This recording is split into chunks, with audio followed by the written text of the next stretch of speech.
Beelzebub's Tales to His Grandson, Chapter 11, pages 94 through 97. A piquant trait of the peculiar psyche of contemporary man.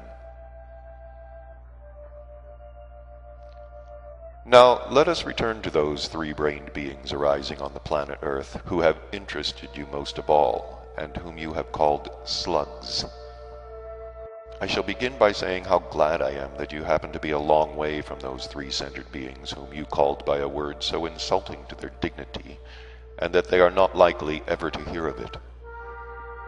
Do you know, you poor thing, you small boy not yet aware of himself, what they would do to you, particularly the contemporary beings there, if they should hear what you called them? What they would have done to you if you had been there, and if they had got hold of you, I am seized with horror at the very mention of it. At best, they would have thrashed you so that our Mullah Nasruddin there says you wouldn't have recovered your senses before the next crop of birches. In any case, I advise you that whenever you start anything new, you should always bless fate and beseech her mercy that she should always be on guard and prevent the beings of the planet Earth from ever suspecting that you, my beloved and only grandson, dared to call them slugs. You must know that during the time of my observations of them from the planet Mars and during the periods of my existence among them, I studied the psyche of these strange three-brained beings very thoroughly, and so I already know very well what they would do to anybody who dared to give them such a nickname. To be sure, it was only in childish naivete that you called them so, but the three-brained beings of that peculiar planet, especially the contemporary ones, do not discriminate such fine points. Who called them, why, and in what circumstances, it's all one. They have been called by a name they consider insulting, and that's quite enough. Discrimination in such matters is, according to the understanding of most of them, simply as they express it, pouring from the empty into the void. Be that as it may, you were in any case extremely rash to call the three-brained beings breeding on the planet Earth by such an offensive name. First, because you have made me anxious for you, and secondly, because you have laid up for yourself a menace for the future. The position is this. Though, as I've already said, you are a long way off, and they will be unable to get at you to punish you personally, yet, nevertheless, if they should somehow unexpectedly chance to learn, even at 20th hand, how you insulted them, then you could at once be sure of their real anathema, and the dimensions of this anathema would depend upon the interests with which they happen to be occupied at the given moment. Perhaps it is worthwhile describing to you how the beings of Earth would behave if they should happen to learn that you had so insulted them. This description may serve as a very good example for the elucidation of the strangeness of the psyche of these three-brained beings who interest you. Provoked by such an incident, as you are thus insulting them, if everything was rather dull with them at the given moment, owing to the absence of any other similar absurd interest, they would arrange somewhere, in a previously chosen place, with previously invited people, all, of course, dressed in costumes specially designed for such occasions, what is called a solemn council. First of all, for this solemn council of theirs, they would select from among themselves what is called a president, and only then would they proceed with their trial. To begin with, they would, as they say there, pick you to pieces, and not only you, but your father, your grandfather, and perhaps even all the way back to Adam. If they should then decide, of course, as always by a majority of votes, that you are guilty, they would sentence you according to the indications of a code of laws collated on the basis of former similar puppet plays by beings called old fossils. But if they should happen, by a majority of votes, to find nothing criminal in your action at all, though this very seldom occurs among them, then this whole trial of theirs, set out on paper in detail and signed by the whole lot of them, would be dispatched. You would think into the wastepaper basket. Oh, no. To appropriate specialists. In the given instances, to what is called the hierarchy or holy synod, where the same procedure would be repeated. Only in this case you would be tried by important beings there. Only at the very end of this true pouring from the empty into the void would they come to the main point, namely, that the accused is out of reach. But it is just here that arises the principal danger to your person, namely, that when they are quite certain, beyond all doubt, that they cannot get a hold of you, they will then unanimously decide nothing more nor less than, as I've already said, to anathematize you. And do you know what that is and how it's done? No. Then listen and shudder.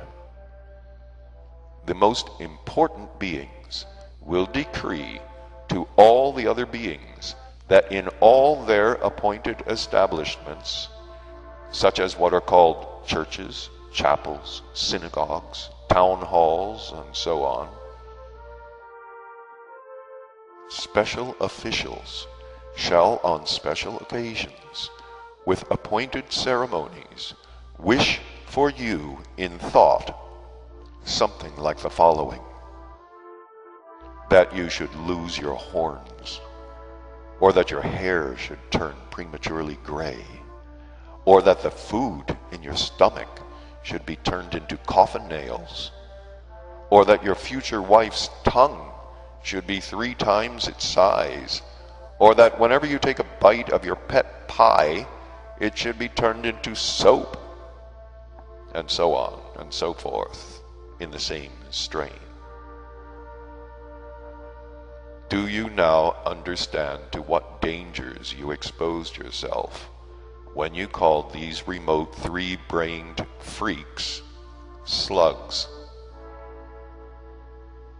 Having finished thus, Beelzebub looked with a smile on his favorite.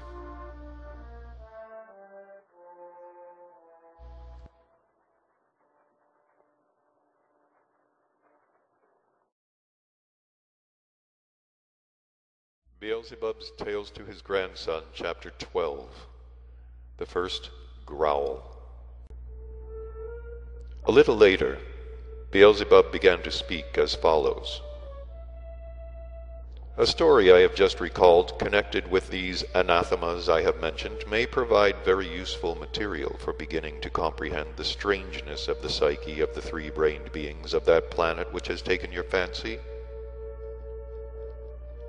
And furthermore, this story may reassure you a little and give you some hope that if these peculiar terrestrial beings should chance to learn how you had insulted them and should anathematize you, then perhaps after all something not so very bad might come of it for you. The story I'm going to tell you occurred quite recently among the contemporary 3-brained beings there, and it arose from the following events. In one of these large communities, there peaceably existed an ordinary being, who was by profession what is called there a writer. You must here know that in long past ages one might still occasionally run across beings of that profession who still invented and wrote something really by themselves. But in these later epochs, the writers among the beings there, particularly among contemporary beings, have been of those that only copy from many already existing books all kinds of ideas, and by fitting them together, make a new book. And they prefer books which have reached them from their very remote ancestors. It is necessary to remark that the books written by contemporary writers there are all taken together, the principal cause that the reason of all the other three-brained beings is becoming more and more what the Venerable Mullah Nasruddin calls stuff and nonsense. And so, my boy, the contemporary writer of whom I began to speak was just a writer, like all the rest of them, and nothing particular in himself. Once, when he had finished some book or other, he began to think what he should write about next, and with this in view, he decided to look for some new idea in the books contained in his what is called library, such as every writer there is bound to have. As he was looking, a book called The Gospels happened to fall into his hands. The Gospels is the name given there to a book once written by certain persons called Matthew, Mark, Luke, and John about Jesus Christ, a messenger from our endlessness to that planet.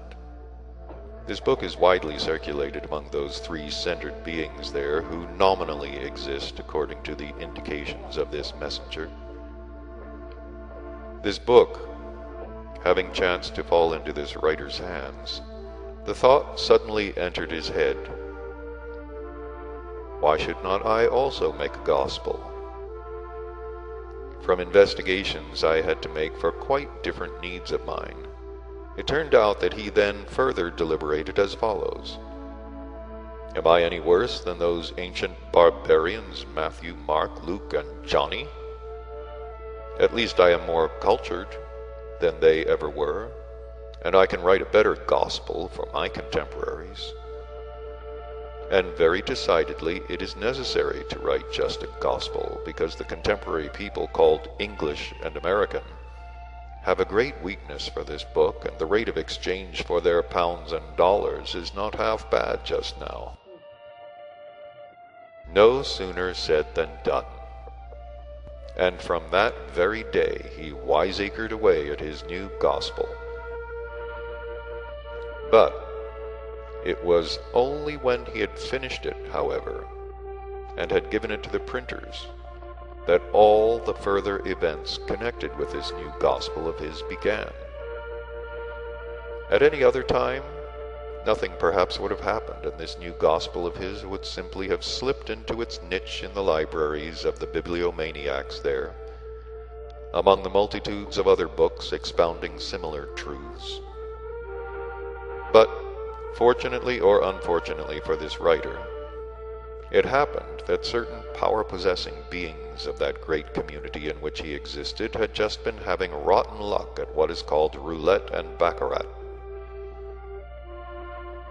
And they therefore kept on demanding what they called money from the ordinary beings of their community, whereupon, thanks to these inordinate demands for money, the ordinary beings of that community at length awoke from their usual what is called torpor and began to sit up. Seeing this, the power-possessing beings who remained at home became alarmed and took corresponding measures. And among the measures they took was also the immediate destruction from off the face of their planet of everything newly arising in their native land, such as could possibly keep the ordinary beings of their community from resuming their hibernation. And it was just at this time that the aforementioned Gospels of this writer appeared. In the contents of this new Gospel, also, the power-possessing beings found something which also, to their understanding, might keep the ordinary beings of their community from hibernating again.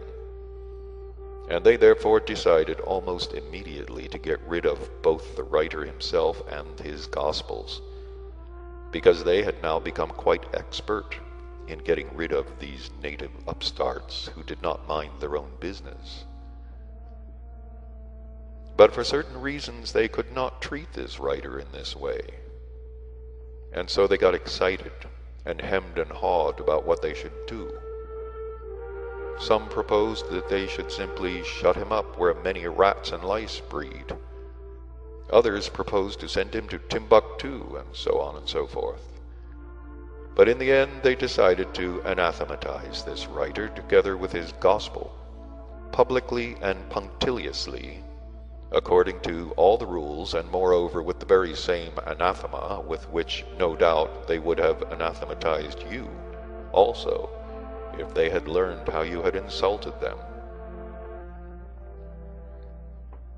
And so, my boy, the strangeness of the psyche of the contemporary three-brained beings of this peculiar planet was revealed in the given instance in this, that when this writer and his gospel had been publicly anathematized with this anathema, the result for him was, as the highly esteemed Mullah Nasruddin once again says, just roses, roses. What occurred was as follows. The ordinary beings of the said community, seeing the fuss made about this writer by the power-possessing beings, became very greatly interested in him, and avidly bought and read not only this new gospel of his, but also all the books he had written before. Whereupon, as usually happens with the three-centered beings breeding on this peculiar planet, all the other interests of the beings of the said community gradually died down, and they talked and thought only of this writer. And as it also happens, whereas some praised him to the skies, others condemned him. And the result of these discussions and conversations was that the numbers interested in him grew, not only among the beings' community, but among the beings of other communities also. And this occurred because some of the power-possessing beings of this community, usually with pockets full of money, still continued in their turn to go to other communities where roulette and baccarat proceeded, and carrying on their discussions there concerning this writer, they gradually infected the beings of other communities also with this affair. In short, owing to the strangeness of their psyche, it has gradually come about there that even at the present time, when this writer's gospel has been long forgotten, his name is known almost everywhere as that of an excellent writer. Anything he writes now, they all seize upon and regard as full of indisputable truth. Everybody today looks upon his writings with the same veneration with which the ancient Chaldeans there listened to the predictions of their sacred Pythoness. It is interesting to notice here that if at the present time you ask any being there about this writer, he would know him, and of course speak of him as an extraordinary being. But if you were then to ask what he wrote, it would turn out that most of them, if of course they confessed the truth, had never read a single one of his books. All the same, they would talk about him, discuss him, and of course splutteringly insist that he was a being of an extraordinary mind and phenomenally well acquainted with the psyche of the beings dwelling on the planet Earth.